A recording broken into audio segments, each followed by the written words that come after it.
네, 오늘은 고린도 후서에 와 있습니다. 고린도 후서. 혹시 내가 성경에서 제일 좋아하는 책이 고린도 후서다, 그런 분이 계십니까, 여기? 100명에게 물어봐도 거의 그렇게 대답하는 사람이 없답니다. 통계적으로 볼 때. 고린도 후서는 굉장히 부담스러운 책이다, 그러면 그렇다고 대답하는 그리스도인은 상당수가 있다는 거죠. 야, 어떻게, 그렇죠? 특히 고린도 후서 11장을 읽다 보면 어떻게 이런 삶을 살았을까? 이렇게 되겠죠. 그런데 역으로 고린도 후서는 이와 같이 최악의 상황에 놓여 있더라도 그리스도인의 삶은 가능하다는 것을 보여주는, 그런 의미에서는 굉장히 우리에게 중요한 책이 되겠죠. 이런 상황에서도 그리스도인으로서 올바른 간증을 지키고 하나님께 영광 돌리는 삶을 살 수 있도록 하나님께서 역사하셨다. 그리고 그 증언이 여기 버젓이 나와 있으니까, 그런 면에서 보면 우리에게 또 굉장한 도전과 부끄러움을 주겠죠. 야, 이런 상황에서도 주님을 뜨겁게 섬겼는데 이렇게 좋은 환경 속에서도 이렇게 게으르게 살다니, 이게 또 이런 면에서 우리에게 엄청난 도전을 주는 책이에요. 그런데 내용이 쉽지는 않고요. 이해가 어렵다는 게 아니라 우리가 웬만한 영적으로 같은 수준의 체험을 바울처럼 같은 수준의 영적 수준에서 체험을 하는 사람이면 이게 그냥 아멘으로 와닿는데, 그렇지 않은 경우에는 상당히 부담스러울 수밖에 없는 그런 경우일 수도 있다는 거죠. 네, 그래서 아주 어떤 면에서 보면 상당히 독특한 책이다, 성경 중에서. 더더군다나 한마디로 하면은 바울의 자서전에 해당되는 겁니다, 이게. 다른 어떤 성경보다도 자기 개인적인 얘기가 엄청나게 나와요. 내가 무슨 고난을 겪었고 누구에게 이렇게 막 비방을 당하고 너희가 나에게 그런 비방을 하면 내가 얼마나 서운하겠느냐, 뭐 이런 얘기. 이게 어떻게 성경에 이런 얘기가 나올까 싶을 정도로 의외로 개인적인 자기의 어떤 감정에 섞인 내용들이 아주 상당히 노골적으로 나오는 책이다 보니까, 야, 성경이 이럴 수도 있다 싶을 정도의 아주 독특한 책입니다. 그래서 고린도 후서에 대해서는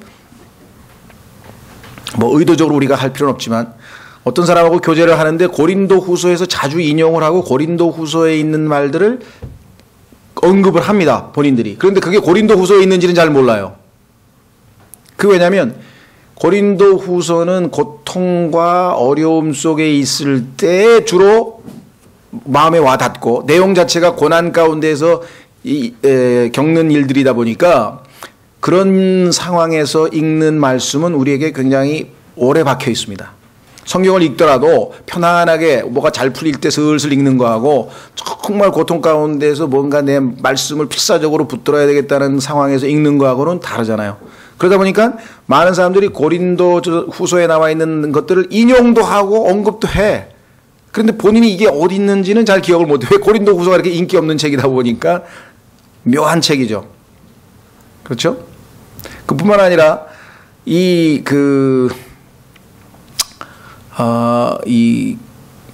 고린도 후서라고 하는 이 책은 아까도 말씀드렸습니다만은 부담스럽기도 하지만 동시에 아주 역설적으로 우리에게 굉장한 이 용기.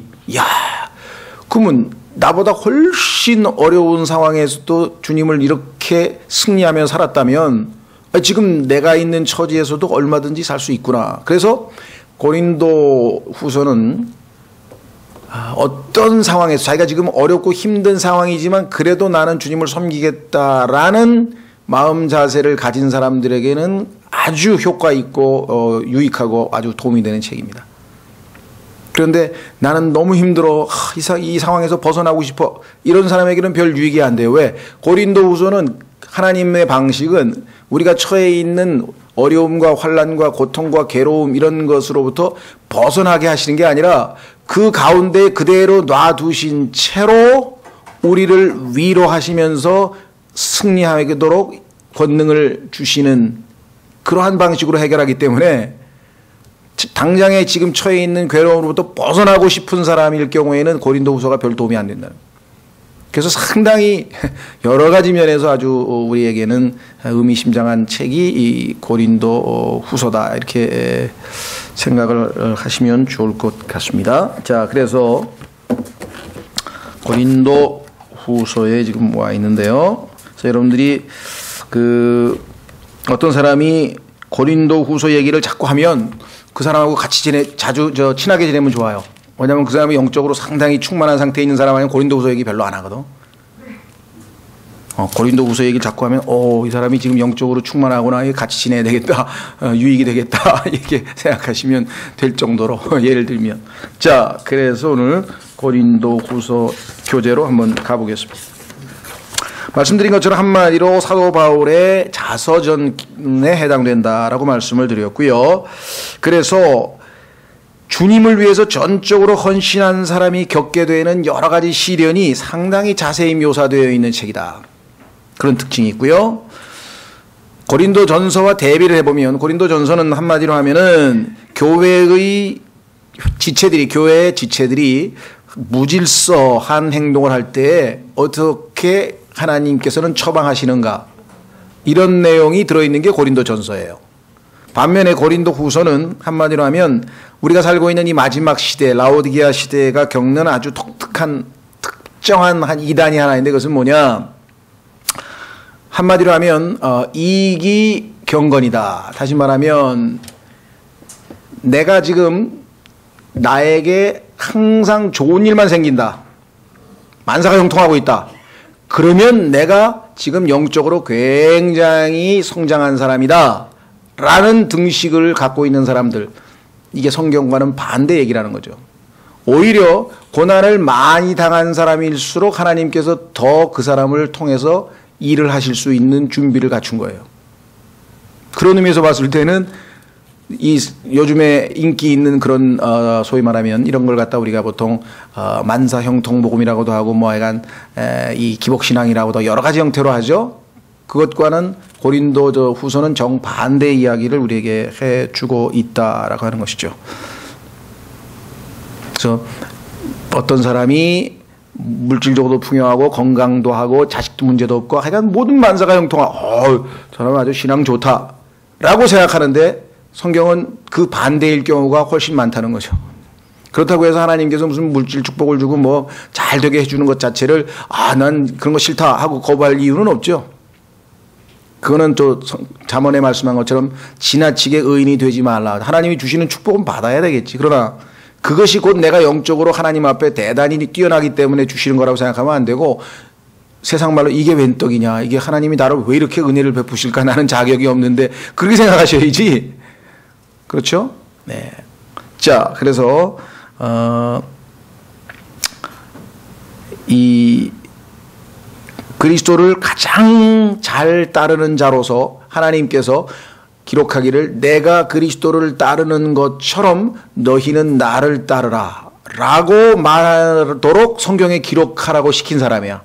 그러니까 얼마나 예수님을 본받았으면 바울이 예수님을 따르는 것처럼 우리도 바울을 따르면 된다고 하나님이 성경에다 써놓은 사람이 바울이야. 그런데 그 사람의 인생을 읽어보니까 이 사람의 인생은 한마디로 하면은 고통과 고난과 고뇌와 박해와 기도 응답도 안 돼. 육체적인 고통 가운데 아파. 그것도 평생 아파. 이런 사람이에요. 이 이유가 뭐냐? 왜 이걸 모두 겪었느냐? 하나님을 섬기기 때문에 겪은 고난이에요, 이게 다. 그러니까 고린도 후서는 지금까지 일반적으로 기독교계에서 우리에게 얘기해주고 있는 그런 멘탈리티를 가지고는 읽으면 읽을수록 고통스러운 책이 되는 거예요.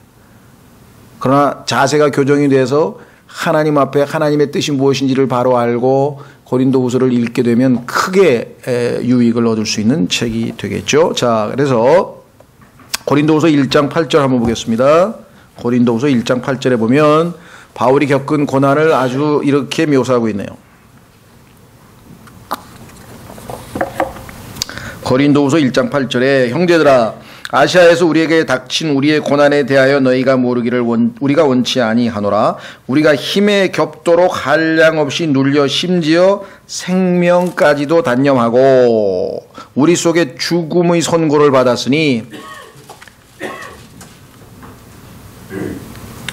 이것은 우리가 우리 자신을 신뢰하지 아니하고 죽은 자들을 일으키시는 하나님을 신뢰하게 하려 함이라. 그분께서 이같이 큰 사망에서 우리를 건지셨고 과거에 건지고 계시고 현재 또 여전히 건지시리니 미래 우리는 그분을 신뢰하노라.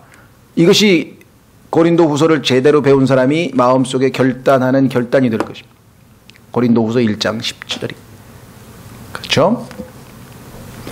제가 어떤 분을 하나 알고 있는데 너무 아파가지고 그분도 평생 아팠어요.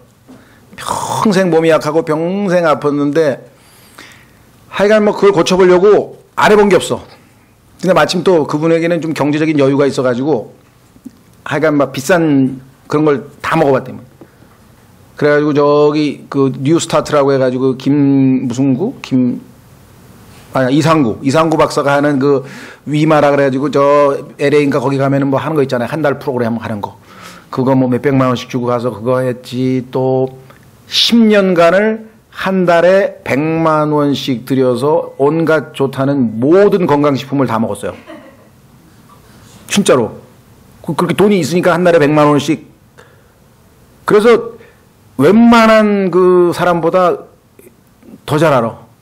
모든 걸 다 잘 알아. 무슨 안현필에 그다음에 뭐야 현미 생식 먹는 사람 뭐야 그래서 한성수인가 누구 그러니까 거기 가면 그냥 책이 다 있어. 그 사람 책 아주 건강에 좋다는 사람 모든 책이 다 들어 있어. 딱 보면 다 알아. 뭐 브로폴리스 함초 그냥 완전 박사예요.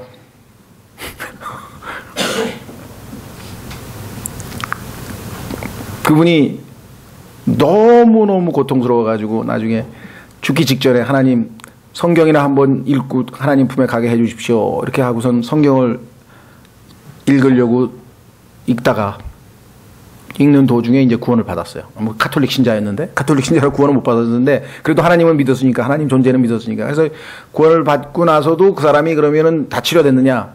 아니죠. 근데 하나님께서 지혜를 주셔가지고 유지가 되게 해 유지. 그런데도 어떨 때는 유지가 되는 것 같다가도 여기 나와 있는 것처럼 막 죽을 것 같더래요. 아주 그냥 너무 고통스러워서 막 그러고 있는데 하나님께서 고린도후서 1장 9절을 읽게 하셨다는 거야. 그거를 읽고 자기가 다시 살 소망을 가졌다. 더 이상 견딜 수가 없어서 고통이. 죽고 싶었는데. 그래서 여기 고린도후서 1장 9절을 써서 보냈더라고요. 이 말씀을 통해 다시 소생했습니다. 이건 특급 비밀인데 제가 가르쳐 드릴게요. 저한테만 얘기해 준 건데.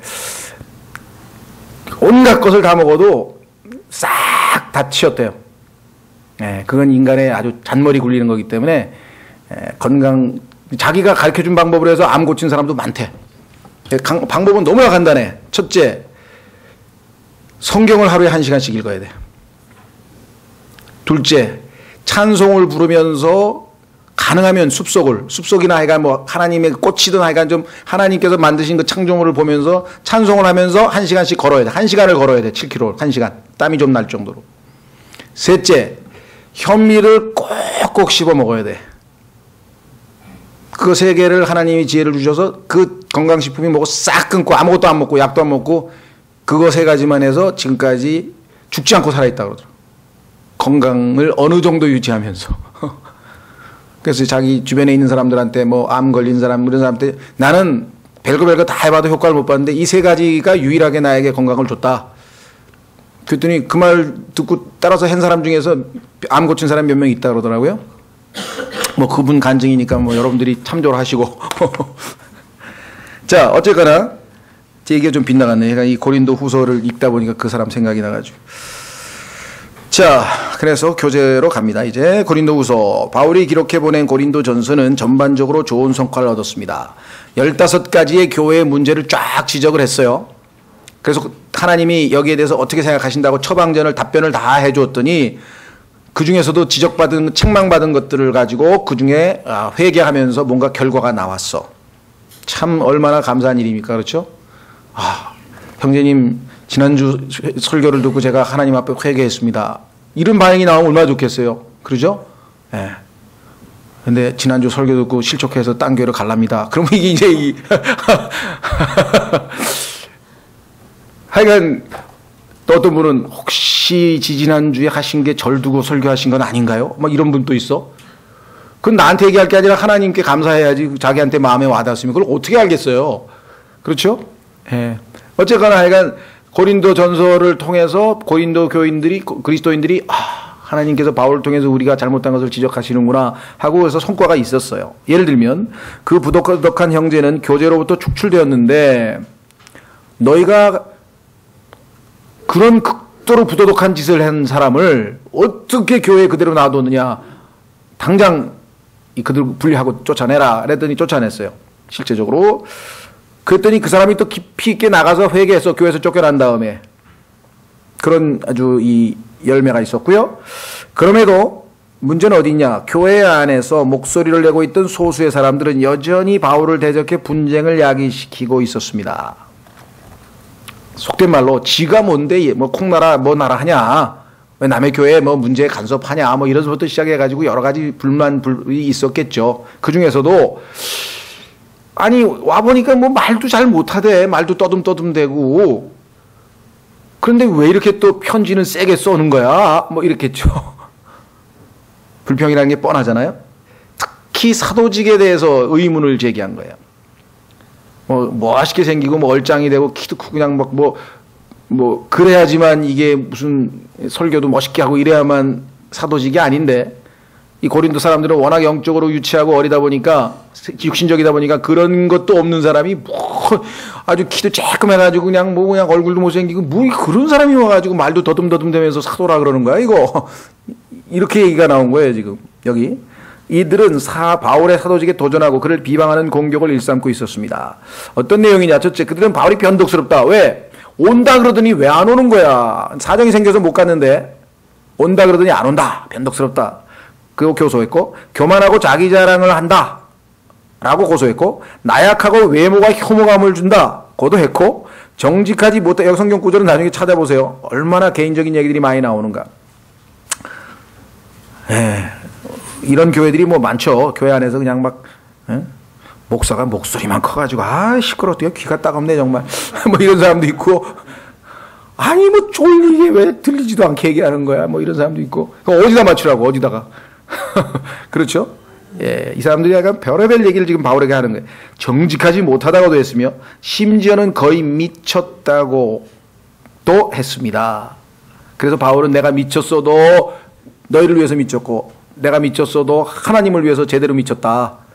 너희는 쾌락을 위해서 잘못 미쳤다. 이게 되는 거죠.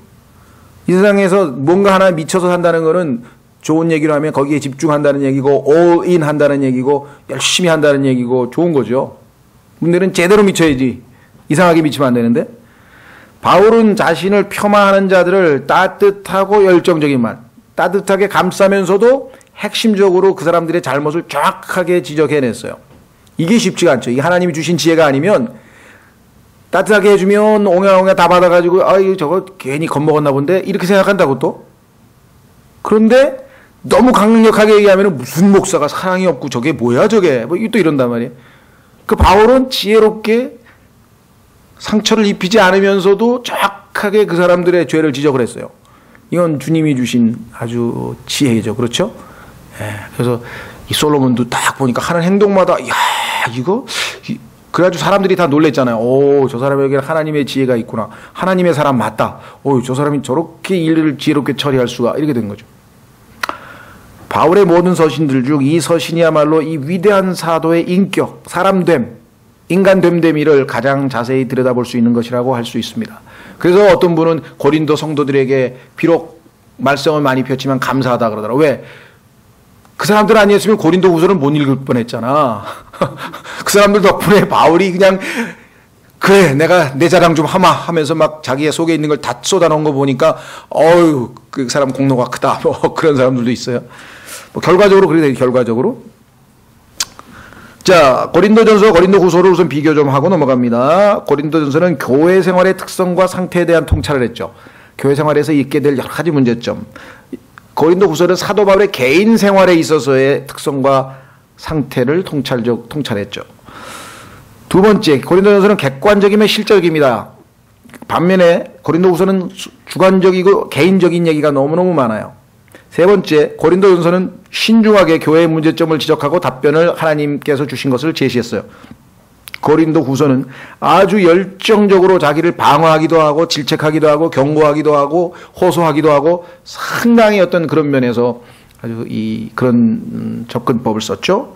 그다음에 이교적 영향력에 대한 경고, 즉 세상 사람들이 갖고 있는 사고방식이 육신적 그리스도인인 고린도 사람들에게 침투해서 여러 가지 문제를 일으켰는데, 반면에 고린도 후서는 유대주의적 영향력에 대한 경고, 이렇게 해서 두 가지 대비가 되어 있습니다. 참조로 하시면 좋을 것 같고요.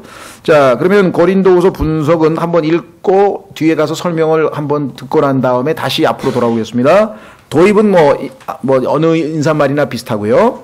그 다음에 바울과 그의 임무, 왜 고린도 후서를 썼는지 그 이유 같은 거 설명을 했는데, 첫 번째는 우선 동기를 옹호합니다. 어떤 동기로, 어떤 이유로 내가 이 고린도 후서를 쓴다, 뭐 이런 동기, 자기가 사역을 한 여러 가지 내적인 마음속 동기가 무엇인지 옹호를 하고요. 그 다음에 자신의 메시지를 또 옹호합니다. 그 다음에 이제 세 번째 보면은 바울과 그의 회심자들.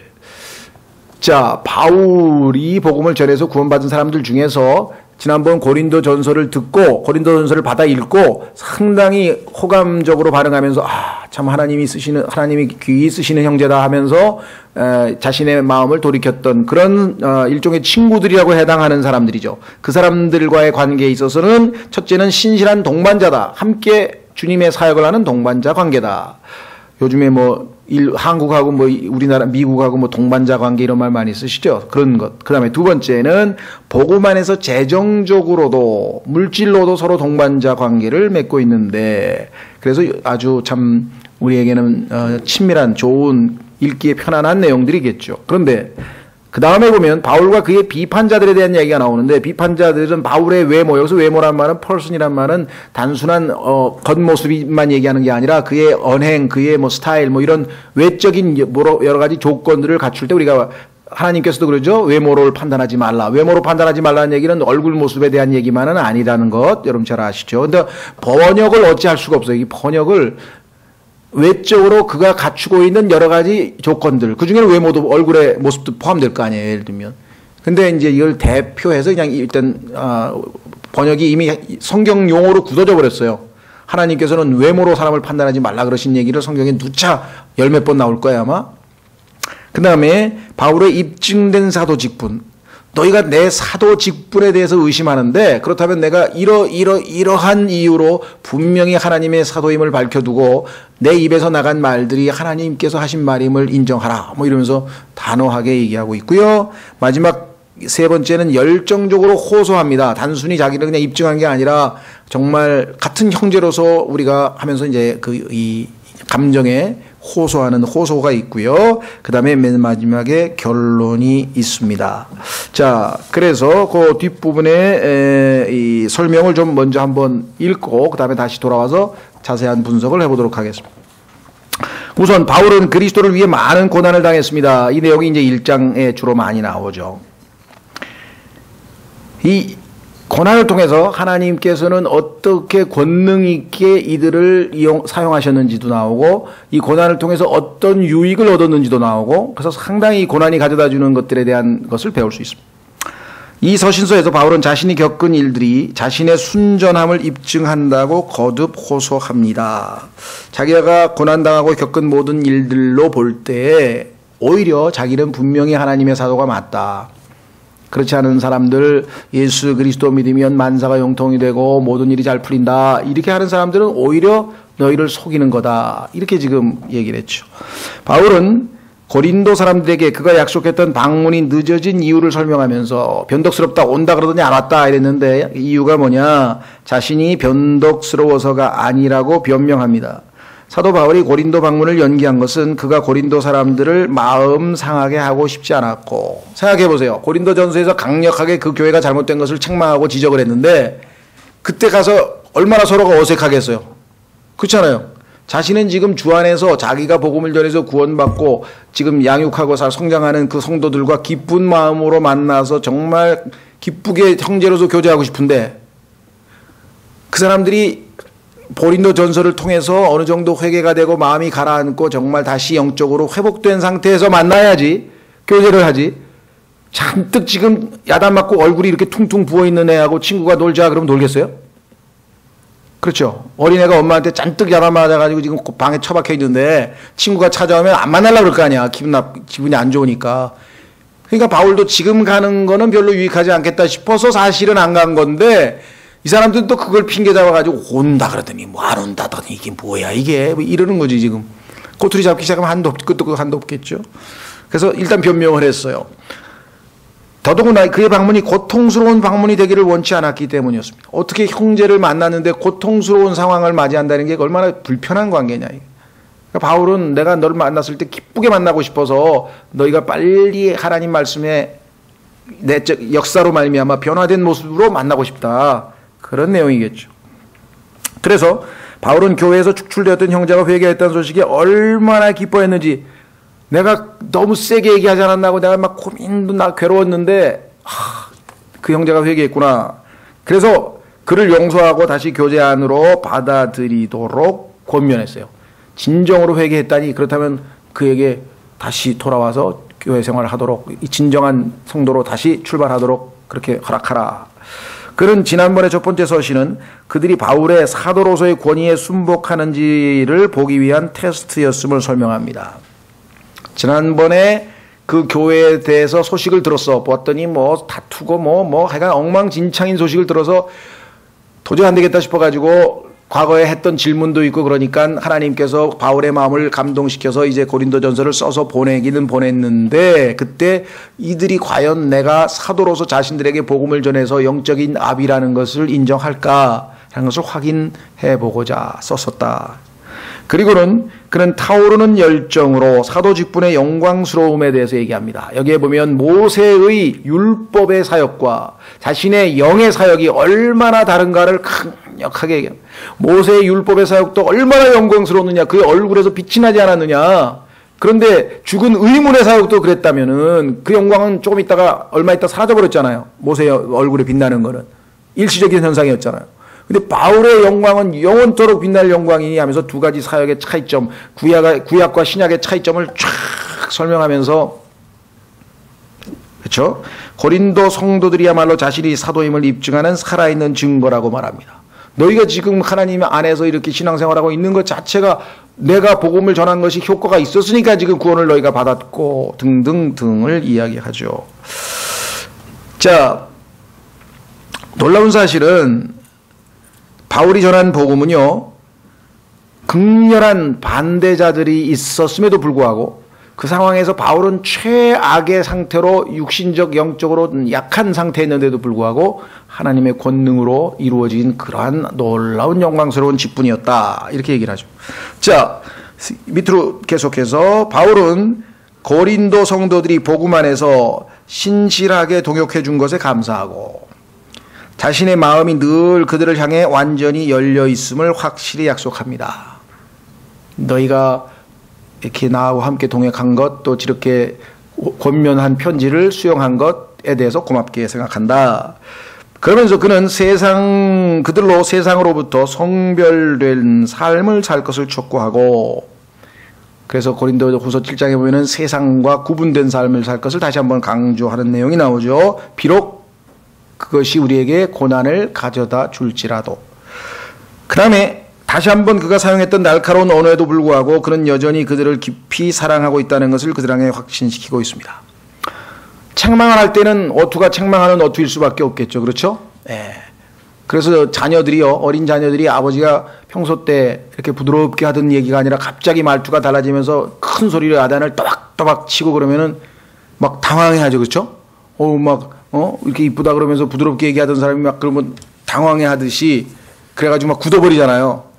그러면 이제 잘못했다고 빌면은 이제 다시 또 이렇게 부드럽게 해서 관계를 회복하듯이 바울도 지난번 강력하게 쓴 그 편지 내용에 대해서 마음이 너희가 위축돼 있다라는 소식을 듣고 다시 이제 위로하는 그런 마음이죠.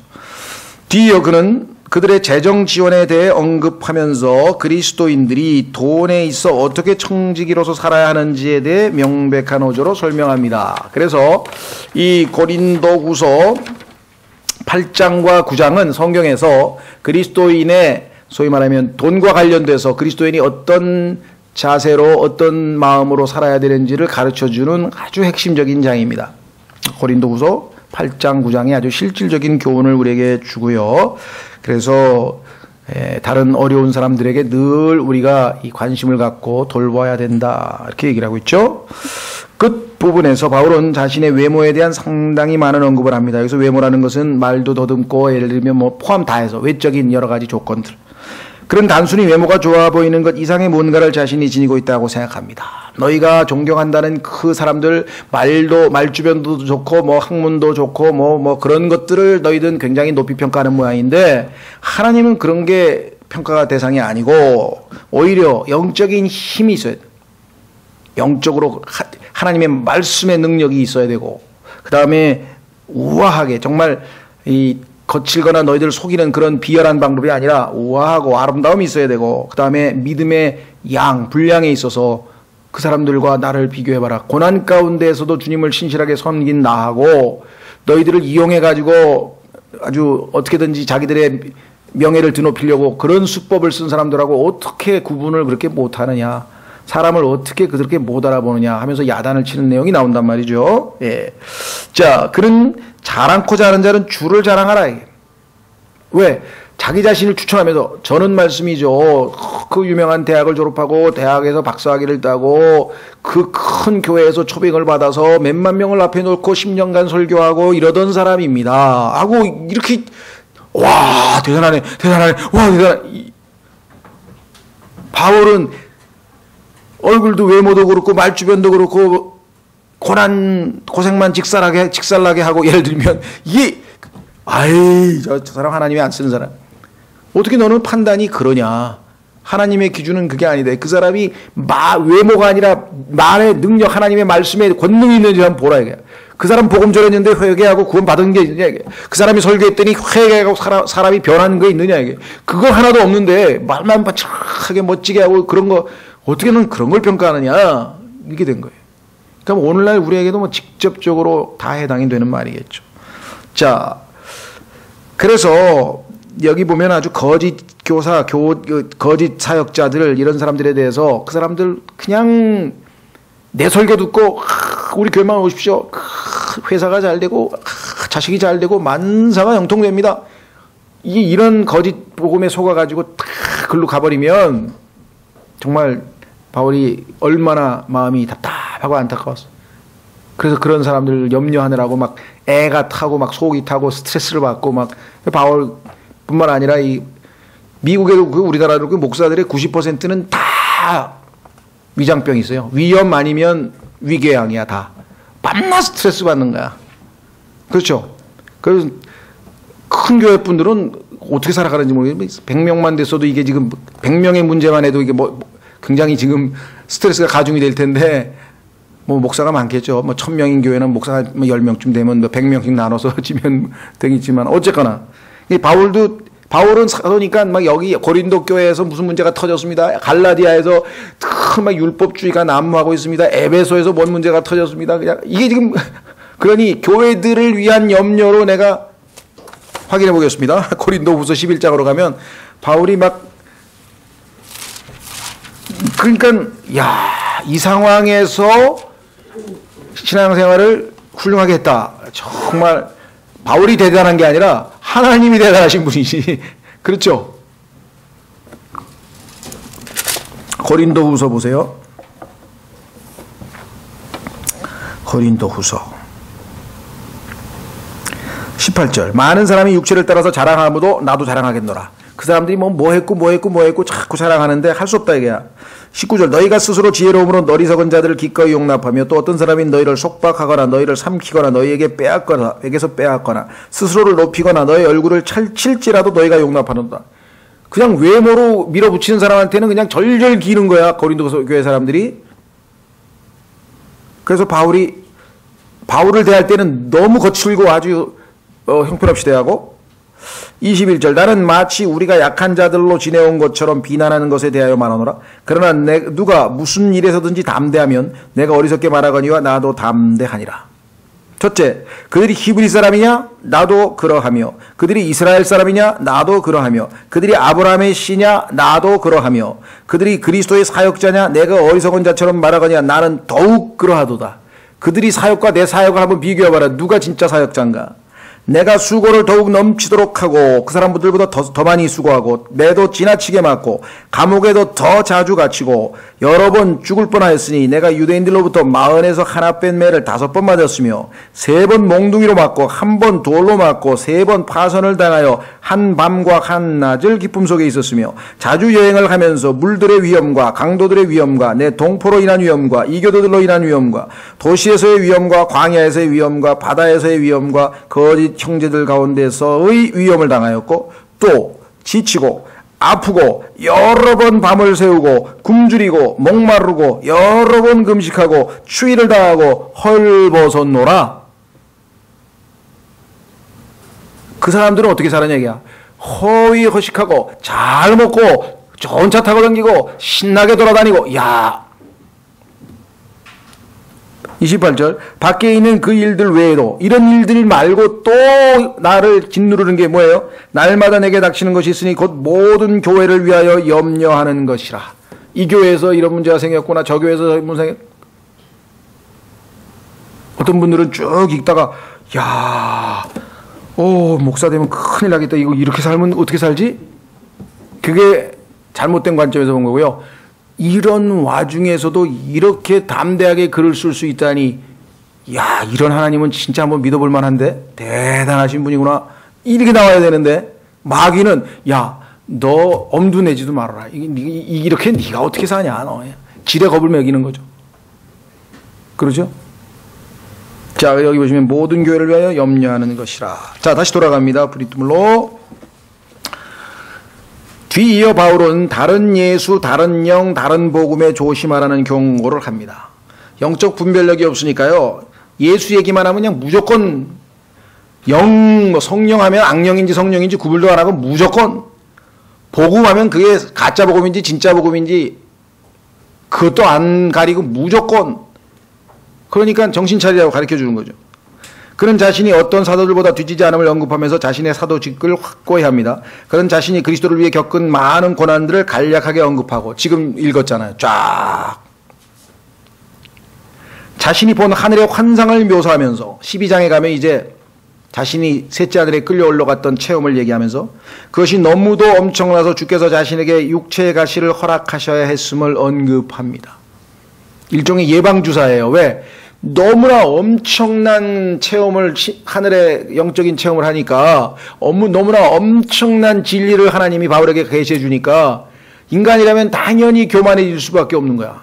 나만큼 성경을 많이 아는 사람이 누가 있냐, 셋째 하늘에 가서 하늘을 직접 보고 온 사람이 누가 있냐, 이렇게 될 거 아니에요.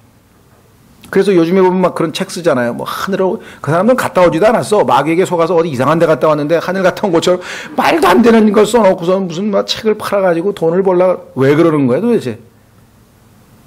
갔다 왔으면요, 성경에 보니까 바울은 어쩔 수 없이 하나님이 쓰라니까 썼지만 입 다물고 있어야 돼. 말로 표현할 수 없다니 말을 하지 말라 그랬잖아요. 그죠? 그랬더니 사도 요한은 보고 다 썼는데요. 자기가 사도 요한인가? 그건 하나님께서 직접 데리고 올라가서 보여주고 쓴 거고요. 그러니까 무슨 천국에 갔다 왔다고 뭐 쓰고 뭐 어린애가 갔다 왔다고 쓰고 이건 다 속임수입니다. 그런데 그런 것만 막 뭐 읽고 베스트셀러가 되고 막 광고가 나오고 책이 그냥 그러죠. 근데 뭐 이 성령의 열매 뭐 이런 책 무슨 뭐 나는 십자가와 함께 십자가 뭐죠? 와 못 박힌 채 태어났다 뭐 이런 책들은 어디 가서 눈을 씻고도 뭐 어디 관심도 없잖아요. 그죠? 우리의 상태가 그렇죠. 자, 그래서 육체 가시를 허락하셔서 했음을 언급합니다. 그러나 여기 이제 역전, 사람들이 인생 역전이란 말을 많이 하는데 이게 역전이죠. 진짜 역전은 뭐 9회 말에 투아웃에 홈런을 쳐서 역전시킨 것도 뭐 진짜 통쾌한 역전이긴 한데, 여기는 이 가시마저도 실상은 완전한 축복이 되었다. 이런 역전을 시키시는 분이 하나님이시죠. 이는 이로 인해 그가 전적으로 하나님의 은혜를 의지하는 법을 배울 수 있었기 때문이라. 네? 자, 그래서 바울은 다음번 고린도에 오게 되면 자신의 비판자들에게 관대히 대하지 않을 것이며, 내가 사도로서 너희 말만 안 돼. 능력이 있는지, 그리스도인으로서 경건한 능력이 있는지 내가 한번 확인해 보겠다. 경고하면서 서신을 마무리합니다. 그러나 그의 이 발언마저도, 그렇다고 이게 무슨 협박이냐? 아닙니다. 아, 맞아. 하나님께서 바울을 통해서 우리에게 정신 차리라고 이번에 진짜 기회를 주시는구나. 이 경고의 말에 제대로 반응하고 제대로 정신 차리자. 이렇게 할 수 있도록, 왜? 진리를 말하되 바울은 사랑의 영으로 얘기했거든요.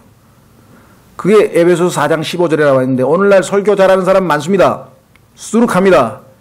근데 과연 in love, speaking the truth in love, 사랑으로 진리를 말하는가? 지금 바울은 상대방을 질책하고 야단을 치고 경고를 하지만 그것이 사랑으로 전달되면 순간은 기분 나쁘지만 받아들여요. 아, 저 사람 진심으로 얘기하는 거 맞아. 뭐 나를 지금 미워서 하는 게 아니라 정말 내가 하나님 앞에 회개하고 잘 되기를 바라는 마음으로 하신 거구나. 야단 맞는 것 자체는 좋을 게 없겠죠. 기분이. 여기 나와 있잖아요. 애정과 은혜와 사랑과 교제가 듬뿍 담겨 있음은 물론이라고 하겠습니다. 자, 그러면 이제 분석으로 들어가서 조금 이제 살펴보겠습니다.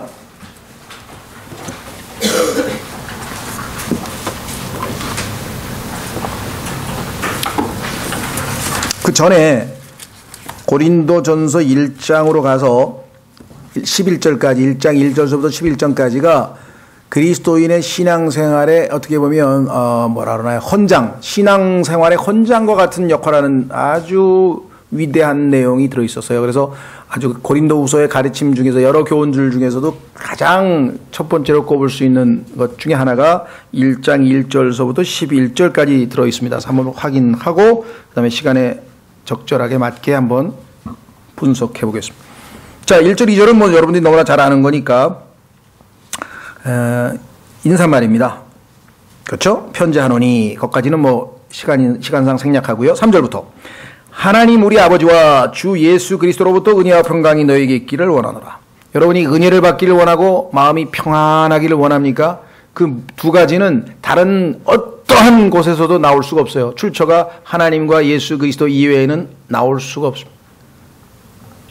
하나님과 예수 그리스도를 등한시하고 그분과 올바른 관계를 맺지 아니하고 상태에서 은혜와 평강은 기대할 수 없다는 것이에요. 그러니까 사람들은 엉뚱한 데 가서 은혜와 평강을 찾는 4절이야말로 가장 위대한 구절 중에 하나네요.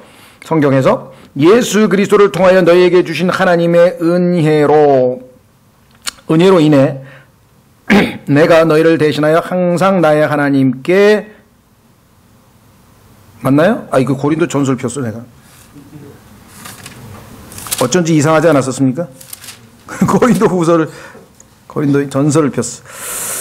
예. 고린도 후서 1장 2절에 그게 나와 있죠? 은혜와 평강이 너희 있기를 원하노라. 아마 똑같은 내용이기 때문에 여러분들이 가만히 계셨구나. 예. 고린도후서 1장 3절 하나님을 찬송하리로다. 그분은 곧 우리 주 예수 그리스도의 아버지시요 긍휼의 아버지시며 모든 위로의 하나님이시니라. 자, 하나님은 긍휼의 하나님이죠. 우리는 단순수로 되어 있지만 이게 mercies, 복수로 되어 있어요. 그 다음에 모든 위로라 그랬어요.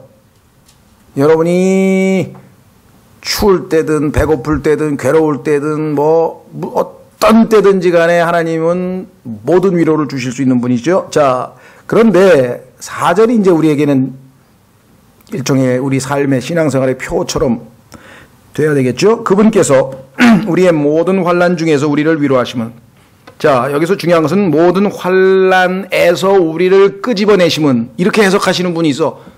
환난 중에서 위로하신다 그랬지 환난 중에서 벗어나게 한다는 말은 성경에 없습니다. 이것 때문에 거짓 교사들이 생기는 거예요. 거짓 목사가 생기고 다 와서 기도 받으세요. 다 해결됩니다. 뭐가 해결돼요? 하나님의 방법이 그게 아니라니까. 그렇게 해결시키려면 뭐하러 하나님께서 고난을 주시고 그러세요? 그 고난이 유익하니까 고난을 견딜 수 있는 훈련을 시켜주시려고 그러는 건데, 그렇죠? 예. 그분께서 우리의 모든 환난 중에서라 했잖아요. In tribulations. 우리를 위로하심은, 자, 하나님으로부터 위로를 받고 2번 위로받고 3번 위로받고 몇 번 위로받으면은요, 하나님을 점점 신뢰하게 됩니다. 그렇죠? 그렇게 되면 하나님께서 이제 사용하실 수가 있어요. 믿을만해. 그래서 똑같은 또는 유사한 고난을 받는 사람들에게 우리를 보내서 그 사람을 위로하는 도구로 우리를 쓰신다. 그렇죠? 어쩌다가 나한테 장애가 태어나가지고 이게 뭐야? 오늘 보니까 하나님이 위로하셔서 위로받고 사는데 장애 가진 사람들이 와서 어떻게 하면 좋아요? 저도 초반에 몇 년 전에 너무 힘들었는데요. 하나님이 이렇게 은혜를 주니까 이렇게 참 또 좋은 점이 있더군요. 그러면 그 사람은 위로를 받고 가는 거죠. 그런데 뭐 그냥 참고 살면 되지 뭐. 당신 안 당해봤잖아. 그럴 거 아니에요. 그러니 당해본 사람은 동병상련이니까. 그렇죠. 암으로 고통당해보는 사람은 암 환자에게 위로 한마디 던져도 실제적으로 뭐가 전해지겠지. 그렇죠. 겪어본 사람이 그거를 얘기를 하면은 훨씬 더 위로가 될 거 아니에요. 그러니까 내가 많은 고난을 경험할수록 많이 하나님 앞에 쓰임을 받게 된다는 거예요. 많이 복기시죠? 저 집사람도 굉장합니다. 아유, 한번 시작하면 몇 시간 걸려요. 그죠? 아마 여자들은 그걸 잘 모를 거야. 말하면서 즐기니까, 재밌으니까 몇 시간을 얘기해도 재밌잖아. 남자들은 복기면 미치는 거라고, 그게. 근데 반대야, 또 여자들은. 아니, 뭐 대꾸를 해야지. 왜 입을 다물고 있는 거야? 무슨, 답답해 미치는 거예요. 여자들은 또. 그렇죠? 뭐 좋으면 좋다, 싫으면 싫다 말아야지. 입 딱 다물고 앉아가지고. 이게 다 마찬가지. 그 서로가 서로를 위로하는 거예요. 그죠? 예. 자, 그래서 여기 보시면, 하나님께서 나를 위로의 도구로 쓰시려는구나. 고난이 올 때마다 그래요. 하나님 언제 위로를 주실 겁니까? 내가 그 위로를 체험해야 다음 사람에게 위로를 전달해 주지 않겠습니까? 그렇죠? 여기 써 있잖아요. 위로받을 때 얻는 위로를 힘입어. 우리 자신이 하나님께 위로받을 때 얻는 위로를 힘입어. 우리가 어떤 고난 중에 있는 자들도 능히 위로하게 하려 하심이라. 이것이 신앙생활의 전부예요. 고난을 당합니다. 하나님의 위로를 받습니다. 뭐 때로 다른 사람을 통해서도 죽이시겠죠. 그러면 내가 그 다른 사람에게 또 위로를 전달합니다. 이게 신앙생활의 전부예요. 어떤 의미에서 보자면. 그렇죠? 네. 자, 그래서 5절 그리스도의 고난이 우리 안에 넘치는 것 같이 우리의 안위도 그리스도로 말미암아 넘치는도다. 고난이 많을수록 위로가 더 넘치겠죠. 우리가 고난을 당해도 그것은 너희의 안위와 구원을 위한 것이요 혹은 우리가 위로를 받아도 그것은 너희의 안위와 구원을 위한 것이니 이 구원은 우리가 더 당하고 있는 이 동일한 고난을 견디게 하는 데 효력이 있느니라. 고난을 당하든 위로를 받든 다 너희를 위한 거야. 그렇죠? 7절 너희에 대한 우리의 소망이 굳건하면 너희가 고난에 참여하는 자가 된 것 같이 지금 너희 많은 고난을 당하고 있지만 조금만 기다려봐. 안위에도 다 참여하게 되어 있으니까. 안위에도 그럴 줄 알기 때문이라. 형제들아 아시아에서 우리에게 닥친 우리의 고난에 대하여 너희가 모르기를 우리가 원치 아니하노라. 우리가 힘의 격도로 한량없이 눌려 심지어 생명까지도 단념하고 우리 속에 죽음의 선고를 받았으니 이것은 우리가 우리 자신을 신뢰하지 아니하고 죽은 자들을 일으키시는 하나님을 신뢰하게 하려 함이라. 막판까지 가야 포기하거든요. 인간은 길을 쓰고 그냥 자기 방법대로 어떻게든지 뭘 해보려고 하죠. 그 도저히 못할 때 그때 이제 하나님을 의지하는 수밖에 없고 그 마지막 그거죠. 예. 자, 그래서 말씀드린 것처럼 이 고린도 후서에서 가르치고 있는 첫 번째 교훈 중에 하나는 바로 이 위로입니다. 그런데 성경에 보니까 참으로 안타까운 게 예수님께서 요한복음 14장과 16절 사이에서 셋째 하늘로 가시면서 제자들에게 내가 또 다른 위로자를 너희에게 보내주겠다. 지금까지는 내가 너희의 위로자였어. 그런데 나는 이제 아버지께로 갈 거야. 그래서 다른 위로자를 너희에게 보내줄 거야. 그리스도인은 이 세상에서 유일하게 안의 위로자를 모시고 사는 사람들인데, 그렇죠? 그런데 아무에게도 위로받지 못하는 사람들이 이 세상에 얼마나 많냐, 이 세상에. 그러니까 그냥 자살하는 수밖에 없잖아요. 위로를 어디서 받을 데가 없으니까. 위로자가 계신 분 모시고 있다면 왜 자살을 하겠어요? 그렇죠? 그런데 이 개혁 성경에다가 위로자를 빼버리고 보혜사라고 집어넣어놨어. 왜 성경을 뜯어 고치냐고. 보혜사. 예? 하나님은 우리에게 위로자가 돼주셔서 위로자라고 성경에다 써놨더니 그거를 누구 마음대로 보혜사라고 뜯어 고쳐가지고 그리스도인들마저도 위로자가 없는 사람으로 만들어버리냐고요. 개혁성경 읽으면서 보혜사 성령이 내 안에 계신다. 보혜사라는 말은 옆에서 돕는다라고 그러는데 옆에서 돕는 분이 필요합니까? 우리에게? 아닙니다. 하나님은 우리에게는 누가 필요하냐? 위로자가 필요합니다. 이 땅에 살면서 인간에게는 그리스도인도 똑같습니다. 예수 그리스도 믿는 사람도 임종구 형제처럼 교통사고 나고요. 암 걸리고요. 장애자 태어나고요. 굶기도 하고요. 직장 쫓겨나고요. 다 똑같이 일어나요. 그런데 믿는 사람이건 안 믿는 사람이건 근데 믿는 그리스도에게는 그 순간에 위로자가 계시다. 위로자가. 나는 이 세상에 살면서 너보다도 더 많은 고통을 당했으니 걱정하지 말거라. 내가 여기 옆에 있지 않느냐. 그런 위로자가 계시잖아요. 그렇죠? 위로자.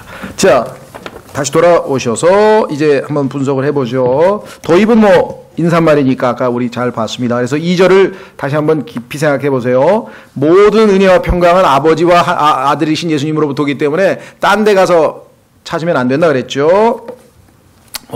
묵상을 하고 명상을 하고 어디 무슨 TM이라 그러나 그런 마인드 컨트롤하고 뭘 하고 이게 가봐야 순간적으로 마음이 좀 편해진다 그랬는데 아닙니다. 도로 불안해집니다. 왜? 진정한 평강과 은혜는 하나님 아버지와 예수 그리스도로부터 오기 때문에 그렇죠. 자, 두 번째 바울의가 그의 임무 중에서 자, 동기를 옹호하는데 어떻게 옹호하느냐? 첫째는 지금 우리가 읽은 것처럼 고난 가운데 있잖아요. 고난. 그렇죠? 고난을 당하는 가운데서도 그가 어떻게 안위를 얻고 신앙생활에 승리했는지 그걸 자신 있게 이야기하죠. 그렇죠? 그 다음에 두 번째 12절서부터 나머지 부분의 경우에는 무슨 얘기를 하느냐? 신앙생활에 있어서 자신이 신실하였다라고 얘기를 합니다. 거짓이 없이 신실하였다. 이렇게 동기를 사람들에게 또 옹호하고요. 그 다음에 2장에 가서 17절까지 내용을 보면은 무슨 내용인가 하니 자신이 삶에서 승리했다. 이겨냈다. 인내했다. 그래서 자신의 삶을 하나님이 어떻게 인도해 주셨는지 그 세 가지를 설명을 하면서 나는 순수하다. 나는 잘못된 어떤 사적인 욕심에 의해서 하나님의 일을 한 것이 아니다. 이렇게 얘기를 하고 있습니다. 그 다음에 이제 3장으로 가면 메시지를 옹호합니다. 자신이 전한 메시지를 옹호하는데 3장 1절서부터 5장 21절까지 그 중에서도 여기 보시면 자신이 그 전한 복음은 정말 영광스러운 복음이다. 이렇게 얘기를 하죠. 한번 확인해 보겠습니다. 4장에 가시면 4장 3절에 가면 모세와의 차이점, 구약과 신약의 차이점을 3장에서 쭉 설명한다고 아까 말씀을 드렸었죠. 4장으로 가면 이런 이야기를 합니다. 3절에 만일 우리의 복음이 가려졌다면 그것은 잃어버린 자들에게 가려졌느니라. 그렇죠? 그들 속에서 이 세상의 신이 믿지 않는 자들의 마음을 가려 하나님의 형상이신 그리스도의 영광스러운 복음의 빛이 그들에게 비치지 못하게 하였느니라. 그러면서 자신은 복음의 빛을 전달해 줬고 그 결과 그 빛은 생명으로 역사했다. 그래서 7절서부터 쭉 생명에 대한 이야기가 나옵니다. 생명. 자, 12절 보세요. 12절. 이처럼 사망은 우리 안에서 일하고 생명은 너희 안에서 일하느니라. 우리가 사역을 할 때 생명의 역사가 일어나질 않는 이유는 뭐냐면 우리 안에서 죽음의 역사가 먼저 있어야지 생명의 역사가 일어나요. 그렇죠? 내가 죽어야 다른 사람이 사는 거예요. 그게 잘 전달이 안 돼.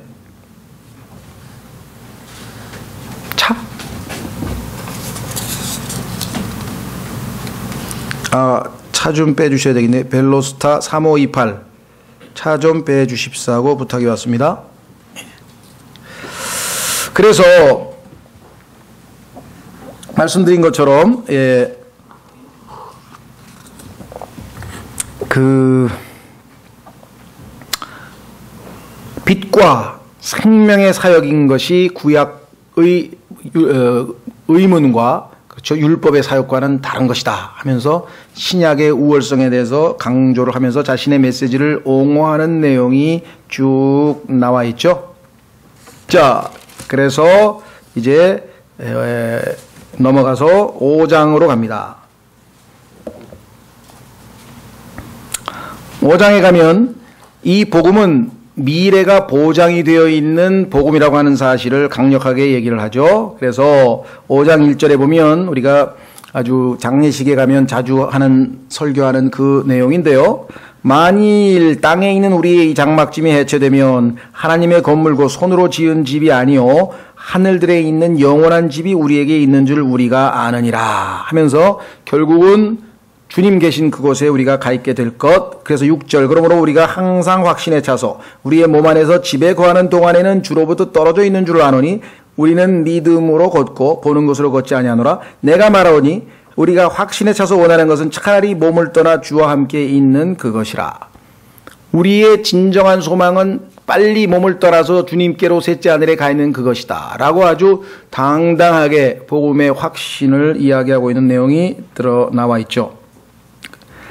그렇죠? 자, 그 다음에 밑으로 내려가면은 이제 6장서부터 9장까지는 바울의 회심자들에 대한 얘기인데 그 중에서도 복음 안에서의 동반자 관계에 대해서 얘기합니다. 그래서 6장과 7장에 보면은 복음을 위해서 어떻게 우리가 희생해야 되느냐. 두 번째, 복음을 위해서 우리가 자신을 세상으로부터 분리된 삶을 살아야 할 것이냐. 라는 내용이 쭉 6장, 7장에 걸쳐서 나와 있습니다. 그리스도인의 삶의 원칙에 대해서 얘기하고 있죠. 자, 그래서 7장 1절이 그리스도인의 생활 방식이 되겠습니다. 7장 1절 그러므로 극진히 사랑하는 자들아 우리가 이 약속들을 가졌은즉 하나님을 두려워하는 가운데 거룩함을 완전히 이루어 육과 영의 모든 더러움에서 우리 자신을 깨끗하게 하자. 이제 우리는 거룩하게 주님을 섬기는 동역자가 되자. 이렇게 지금 이야기를 하고 있죠. 예. 자, 그 다음에 그와 같은 삶의 방식에 있어서뿐만 아니라 실제적으로 서로를 돕는 재정적, 물질적 관계에 있어서도 동반자임을 이야기하고 있는 것이 8장, 9장입니다. 자, 그래서 1절에 보시면, 자, 우리가 하나님의 은혜 그러면 제일 먼저 떠오르는 게 뭡니까? 받는 거죠. 그래서 은혜 많이 받았어요. 은혜는 받는 거 생각하네, 우리는. 하나님으로부터 받는 거. 그런데 성경에 보니까 놀랍게도 우리가 누구에게 물질을 주잖아요? 그게 하나님의 은혜라는 거예요. 그 얘기는 뭐냐면 하나님의 은혜가 내게 충만하면 나도 모르게 다른 사람에게 준다는 거예요. 그러니까 은혜가 충만하지 않은 사람은 줄 수가 없는 거야. 아까워서 줄 수가 없지. 근데 은혜가 하나님으로부터 너무 많이 받은 사람은 주어도 아깝지가 않은 거야.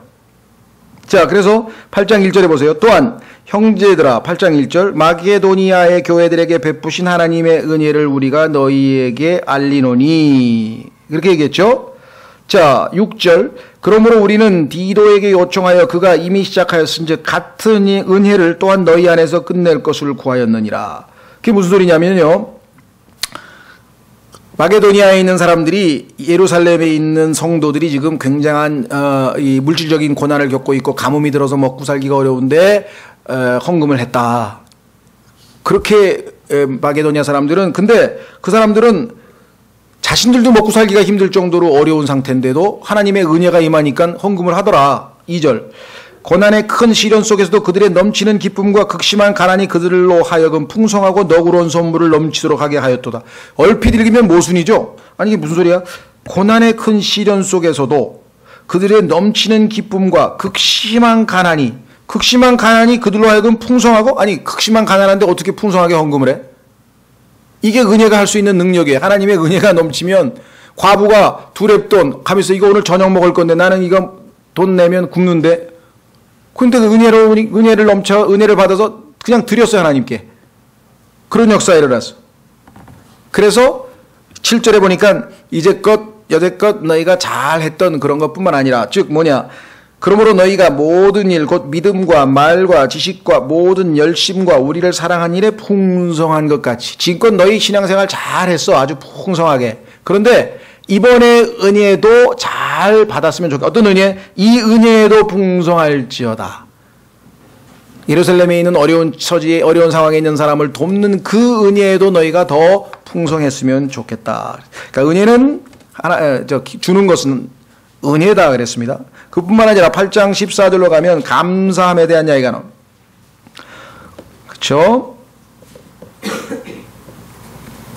8장 14절에 보면 다만 균등의 원리를 따르려는 것이니 곧 이제 이번에는 너희의 넘치는 것으로 그들의 부족함을 공급하고 또한 그들의 넘치는 것으로 너희의 부족함을 공급하여 균등하게 하려는 것이라. 하나님의 법칙은요, 어려운 처지에 있는 사람을 풍성한 사람이 돕고 또 다 반대의 경우가 되면 또 그 반대되는 사람 현상이 일어나고, 이와 같이 해서 죄송합니다. 이게 물이 쏟아졌네. 주고받는, 예, 여기 됐습니다. 저기 수건이 있네요. 주고받는 그런 주고받는 그런 사역이라는 것. 그래서 재정적 동반자 관계 이렇게 언급을 했죠. 뿐만 아니라 주는 것이 곧 받는 것이야. 성경에 보니까 예수님께서 뭐라고 말씀하셨습니까? 주라 그리하면 받으리라 이렇게 되어 있잖아요. 근데 하나님의 그 약속이 이루어지겠습니까? 안 이루어지겠습니까? 고린도 사람들이 주면 나중에 보니까 그게 결국은 받는 거야. 이것은 하나님이 이 세상에서 정해놓은 경제 원칙입니다.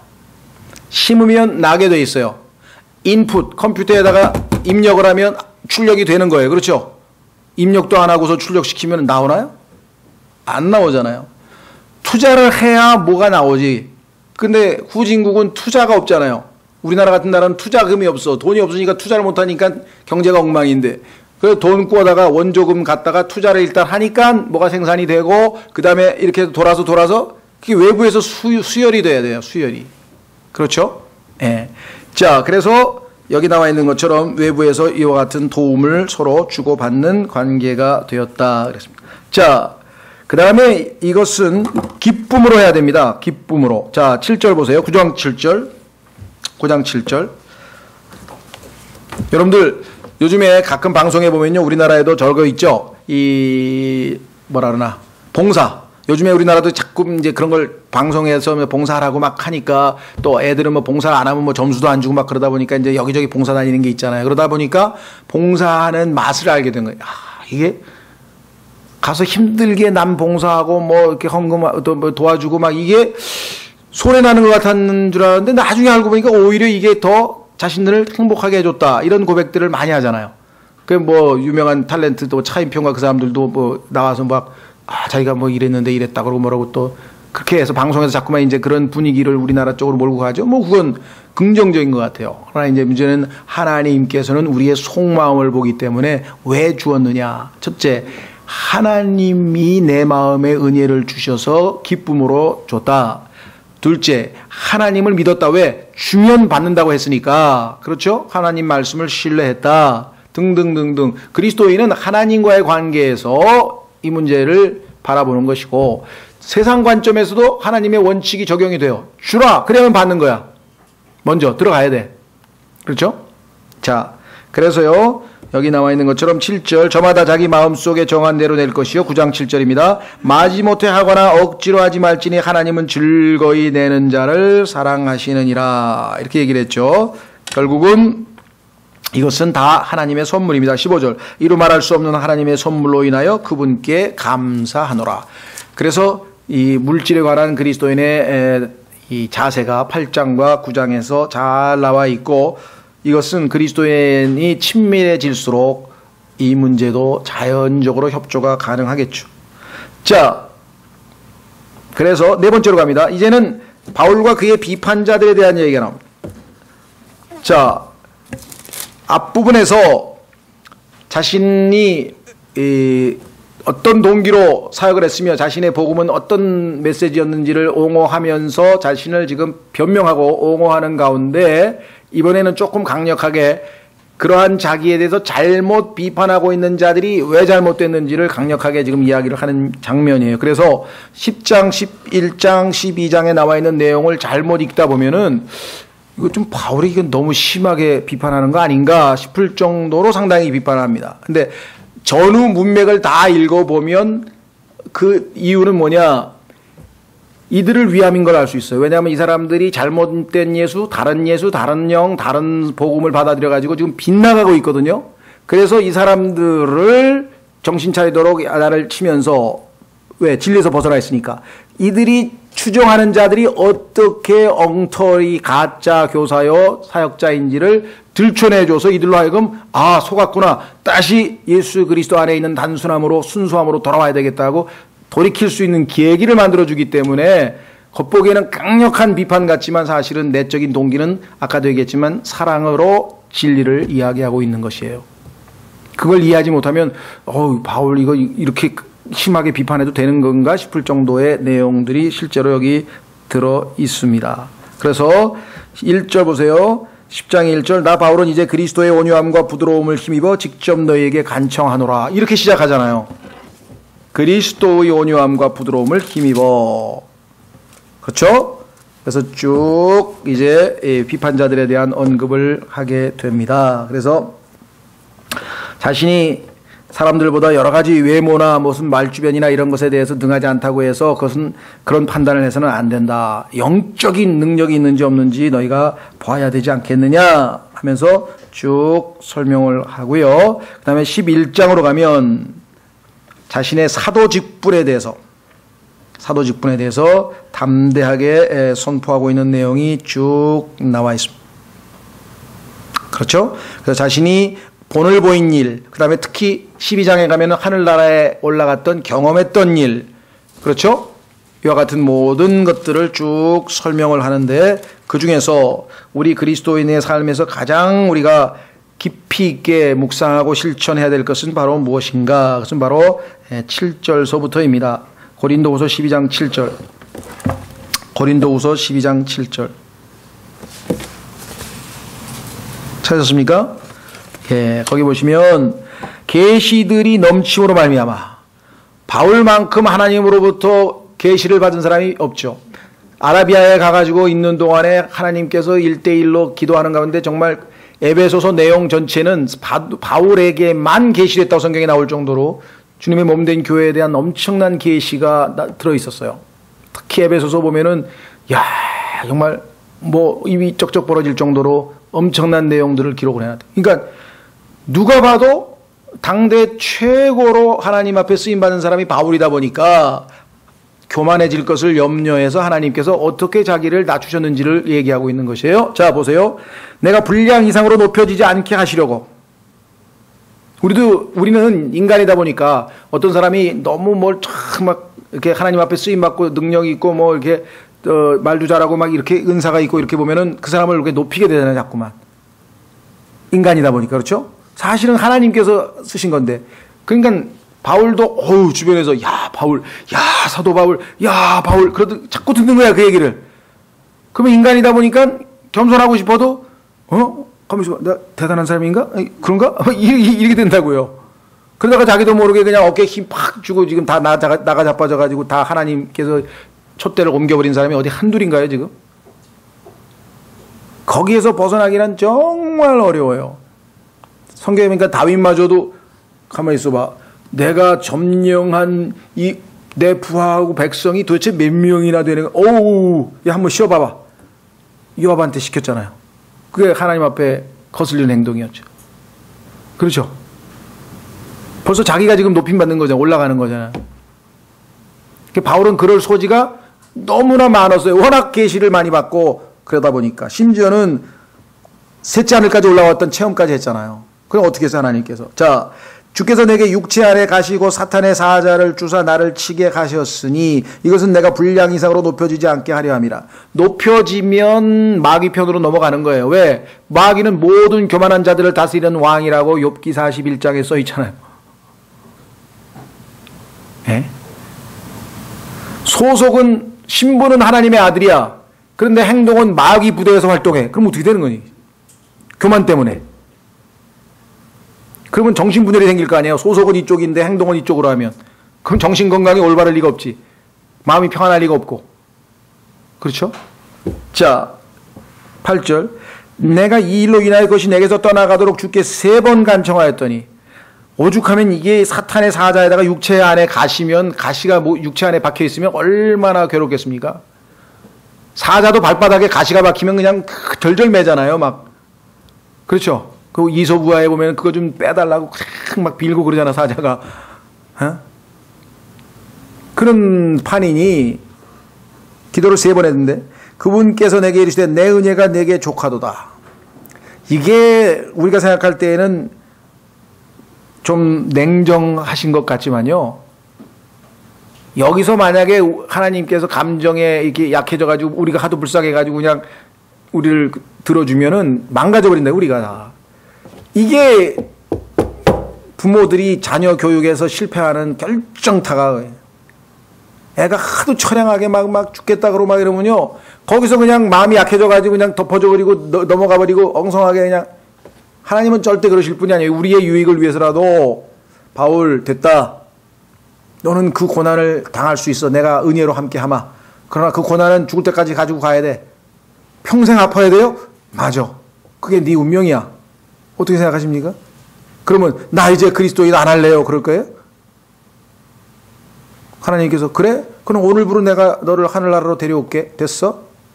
안 되죠. 안 되죠. 그럴 거 아니야 또. 살고 싶어서. 이게 지금 하나님의 지혜를 우리가 인정해 드려야 돼. 주님은 나에게 자신의 아들을 아끼지 아니하시고 모든 것을 내어주신 분이시니까 주의 뜻대로 하옵소서. 마리아처럼 주의 계집종이오니 주의 뜻대로 하옵소서. 그렇죠? 예수님처럼 내 뜻대로 마옵시고 아버지의 뜻대로 하옵소서.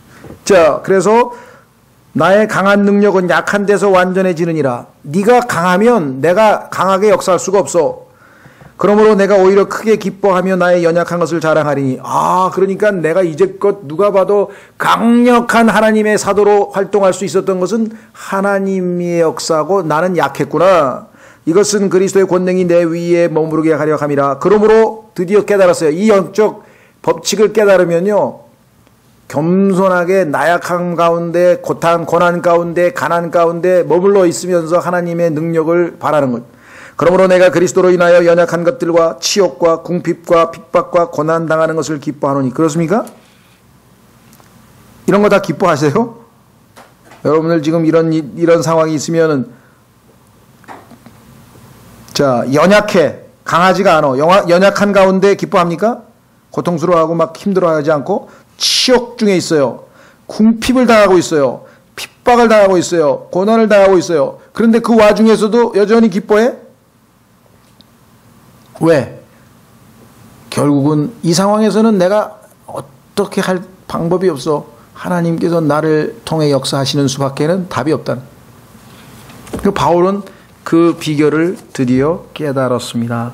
이 고린도후서를 통해서 우리가 얻을 수 있는 큰 교훈이죠. 자, 그래서 이제 마지막 열정적인 호소와 더불어 자신을 지지해 줄 것을 호소하면서 만약에 너희가 나의 이 호소와 권면을 받아들이지 아니하면 내가 다음에 가서 너희가 정말 하나님의 경건의 능력이 있는지 한번 내가 확인하겠다 하면서 마지막 경고로 마무리를 짓죠. 자, 그래서 고린도전서 후서가 마무리됐는데요. 자, 고린도 후서를 마무리하면서 우리가 총정리를 좀 한번 해보겠습니다. 아까 말씀드린 것처럼 고린도 후서는 그리스도인의 삶은 어떠한 상황 하에서도 가능하다. 바울이 처해 있는 여건을 보니까 이런 상황에서도 바울은 그리스도인으로서 간증을 지켰으니까 우리에게 그와 같은 교훈을 우리에게 남겨주고 있다. 그렇죠? 두 번째, 어떠한 고난이 있더라도 나는 주님을 섬기겠다라고 하는 의지만 있다면 고린도 후서를 통해서 우리는 큰 힘과 유익과 위로를 얻을 수가 있다. 그렇죠? 실제로 성경에 보면 고난에 대해서 잔뜩 언급을 해놨어요. 그런데 그 앞뒤에 보면 그 고난이 가져다 주는 유익에 대해서 또 딱 나와 있어. 그러니까 정말 어떤 분은 거기다가 이렇게 고난, 어려움, 고통, 비방, 나쁜 거, 우리가 볼 때 나쁜 거, 네거티브한 거, 마이너스 파라면 줄을 쳐놓고 그 다음에 긍정적인 것, 은혜, 위로, 능력 쫙 빨간문 줄을 치면 딱 매치가 된다는 거예요. 자, 한번 실제로 한번 볼게요. 4장 11절 가보세요. 4장 11절 가보시면 고린도후서 4장 11절.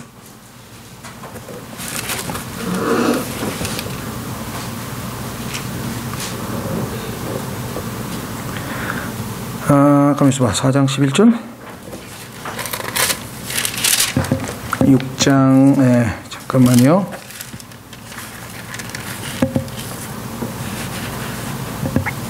예, 4장 11절. 예. 살아있는 우리가 예수님으로 인하여 항상 죽음에 넘겨짐은. 자, 죽음이란 얘기가 나왔는데 금방 예수님의 생명 또한 우리의 죽을 육체 안에서 나타나게 하려니라. 생명이 나왔죠? 죽음으로 끝나면 얼마나 비참해요. 그런데 그것이 생명으로 연결이 돼요. 6장 10절도 마찬가지. 자, 우리는 어떤 자냐?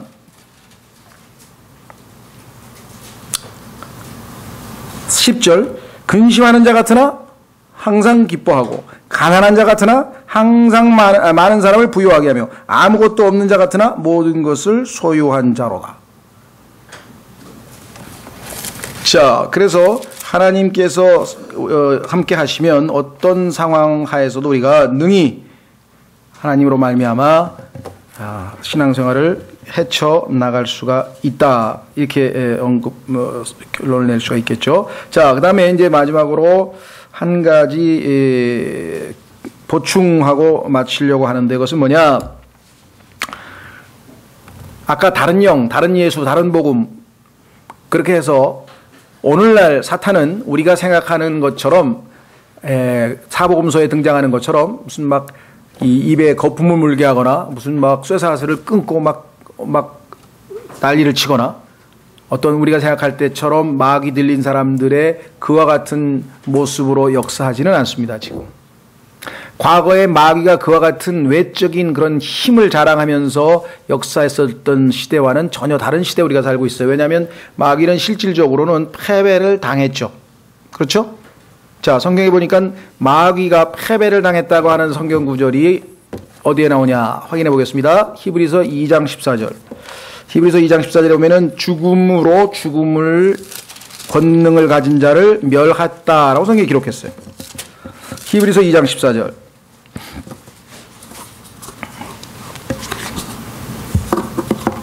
찾았습니까? 그런즉 자녀들은 살과 피에 참여한 자들이므로 그들도 마찬가지로 같은 것의 일부를 취하셨으니 이것은 그분께서 죽음을 통해 죽음의 권능을 가진 자 곧 마귀를 멸하시고 또 죽음을 두려워하여 평생토록 속박에 얽힌 자들을 건져내려 하심이라. 그러면 여기서 예수님이 십자가의 죽음을 통해서 마귀를 멸하셨습니까? 안 멸하셨습니까? 멸하셨죠. 자, 그 다음에 골로새서 2장 15절로 갑니다. 골로새서 2장 15절.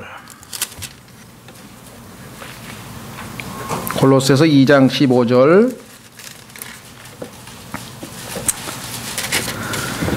예, 14절부터 보시면 우리를 대적하고 우리를 반대하던 규례들을 손으로 기록한 것, 율법이죠. 그것을 지우시고 그것을 길에서 치우사 그분의 십자가에 못 박으셨으며 15절 정사들과 권능들을 벗기사. 이 벗겼다는 말은 노략질했다는 얘기네. 마귀의 모든 수하들을 다 뺏어 오셨대. 십자가 안에서 그들을 이기시고 십자가에서 영적인 전투에서 이기셨습니다. 예수님이 공공연히 그들을 구경거리로 삼으셨느니라. 따라서 오늘날 예수 그리스도께서 살아 계셨을 때 십자가에 돌아가시기 이전에 보였던 마귀의 행태들은 지금 없습니다. 거의. 그럼 마귀는 오늘날은 어떤 방식으로 사람들에게 자신의 영향력을 행사할까? 그걸 여러분들이 좀 조심해야 된다. 아까 얘기했죠? 다른 복음, 다른 예수, 다른 영. 다시 말하면 거짓 교리와 거짓, 예를 들면 이 설교, 거짓으로, 진리가 아닌 거짓으로 사람들을 속여서 결국은 참 예수, 참 복음, 참 진리로부터 벗어나게 만듭니다. 그게 오늘날 마귀가 하는 건데 고린도 교회 사람들이 거기에 걸려들어 버린 거예요. 오늘날도 얼마나 우리 주변에 많은 사람들이 첫째, 자, 성경을 어떤 성경이 올바른 성경인지 자체를 지금 구분 못하고 있어요. 그렇죠? 고린도후서 2장 17절에 그 얘기가 나와요. 고린도후서 2장 17절에 보면은 하나님의 말씀을 뜯어 고쳐서 부패시킨 자들이 있다 그랬어요. 확인해 보겠습니다. 부패시켰는데 그 부패시킨 성경이 진짜 성경인지 부패 안 된 성경이 진짜 성경인지를 모르는 거예요, 지금. 고린도후서 2장 17절에 우리는 하나님의 말씀을 부패시키는 많은 사람들 같지 아니하고 오직 진실함에서 난 자같이 하나님에게서 난 자같이 하나님의 눈앞에서 그리스도 안에서 말하노라. 그러면 하나님의 말씀을 부패시키는 많은 사람들이 있었다는 얘기죠. 이 당시에 이미. 그러니까 오늘날 이렇게 없음 빠져있고 막 엉망진창인 성서들이 떠돌아다니는 거예요. 그렇죠? 자, 그래서 마귀는 지금 오늘날 어떤 방식으로 사람들에게 접근하느냐, 그런 외적인 사람들을 뭐 미치게 만든다든가 아니면 입에 거품을 물긴다든가 쇠사슬을 끊는다든가 이와 같은 게 아니라 교묘하게 가짜 영, 가짜 복음, 가짜 예수를 전해서 사람들로 하여금 미혹되게 만드는 것이 마귀의 역할이다. 마귀는 자신의 모든 권능을 이미 빼앗겼기 때문에 오늘은 권능을 행사할 수도 없어요. 마태복음 28장 18절에 하늘과 땅의 모든 권능을 다 누구에게 주셨다 그랬어요. 예수님께 주셨으니까 마귀는 이제 다 뺏긴 거야. 그런데 이제 사람들을 어떻게 할 수 있어요? 속일 수는 있잖아요. 확인해 보겠습니다. 두 군데 고린도후서 11장. 고린도후서 11장.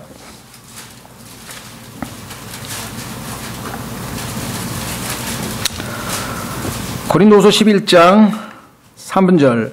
그러나 뱀이 자기의 간교함으로 이불을 속인 것 같이 어떤 방법으로든 너희 마음이 그리스도 안에 있는 단순함에서 떠나 부패될까 내가 두려워하노라.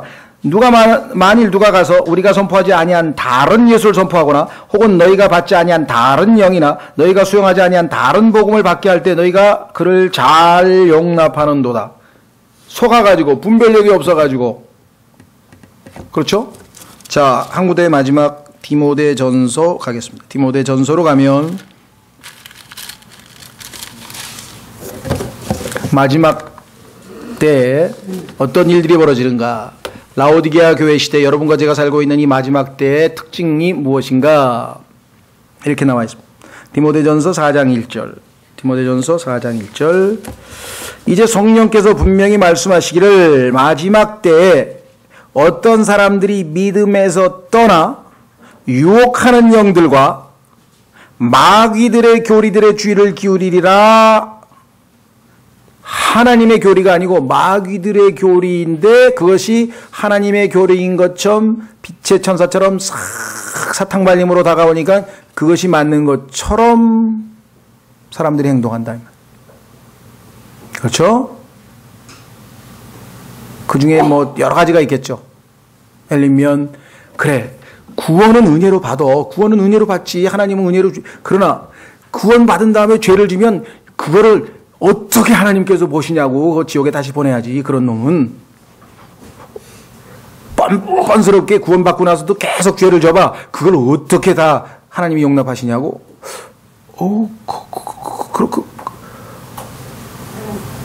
맞는 얘기 한 겁니까? 마귀가 거짓말을 했는데 너무 그럴싸하게 말을 했죠. 그렇죠? 그 성경을 보는 사람은 맞아. 근데 그렇게 걸려 넘어진 사람이 누구냐? 갈라디아에 있는 교회들이 그 교리에 다 넘어가 버렸어요. 그래서 하나님께서 바울아 갈라디아서를 좀 써야 되겠다. 왜? 지금 보니까 이 잘못된 교리에 넘어가가지고 자기들이 구원을 잃어버릴까봐 발버둥 치면서 자기가 무슨 능력이 있다고 구원을 지킨다고 큰 애를 쓰고 있는 사람들이 있는데, 구원은 은혜로 선물로 줬는데 내가 언제 뺏어간다 그랬냐? 뺏어간다고 하지도 않았는데 뺏긴다고 난리법석을 치니 어떻게 되냐 이게. 갈라디아서를 쓰신 목적이 바로 그거예요. 첫 번째 목적이. 두 번째는 신앙생활은 구원받을 때 은혜로 구원받은 것처럼 은혜로 하나님께서 우리 안에서 나를 통해 역사하시는 것이지, 그리스도께서 내 안에서 하신 것이고 내가 아니요 그리스도라 나는 십자가에 못 박혀 있노라, 그게 신앙생활이지. 언제 열심으로 자기 능력으로, 마음은 가상한데 나는 그 육신에서 나오는 그 제품은 안 받아. 인간의 의는 다 더러운 걸레 같다고 이미 얘기를 해놨는데 아직도 모르나? 아무리 정성껏 만들어와도 너희가 만들어온 그 일은 다 더러운 걸레 같다니까. 내가 네 안에서 일을 할 때 good works, 선한 일이잖아. 내가 그 일을 하기 위해서 너를 구원하겠고 너를 쓰겠다 그랬는데 아직도 육신의 죽은 행실을 하려고 하느냐? 그 사람들이 갈라디아 사람들이거든. 그래서 갈라디아서 기록 목적이 두 가지인가. 다음 주에 또 얘기가 나오겠네요. 다음 주는 아니지. 5월 5일 날은 우리도 어린이는 아니지만 성경적으로 영적으로 어린아이니까 우리도 쉬고 죄송합니다.